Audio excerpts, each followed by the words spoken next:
ఈరోజు ఇక్కడికి మేడమ్మ గారి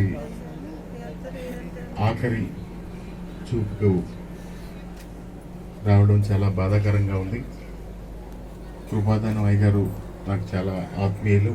కృపారావు గారు నాకు చాలా ఆత్మీయులు. ఎన్నో ఆత్మలని రక్షించి దేవుని సన్నిధిలో ముందుకు తీసుకెళ్లే ఆ కుటుంబం ఈరోజు కష్టంలో ఉండడం చాలా బాధగా ఉంది. మణిమ్మ గారు గ్యారంటీగా నేను నమ్ముతా ఉన్నాను, దేవుని రాజ్యం కట్టడంలో ఆవిడ పాత్ర తన కుమారుని వెనక ఎంతో ఉందని చెప్పి కూడా నేను నమ్ముతా ఉన్నాను. ఆవిడ ఆ దేవుడి సన్నిధికి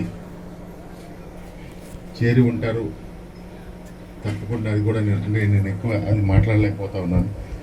నేను నమ్ముతా ఉన్నాను ఆవిడ ఆత్మకు శాంతి చేకూరాలని, అయ్యగారికి ఆదరణ లభించాలి, మీరందరూ కూడా అయ్యగారికి అండగా ఉండాలని చెప్పి కూడా మనస్ఫూర్తిగా కోరుకుంటూ సెలవు తీసుకుంటా ఉన్నాను.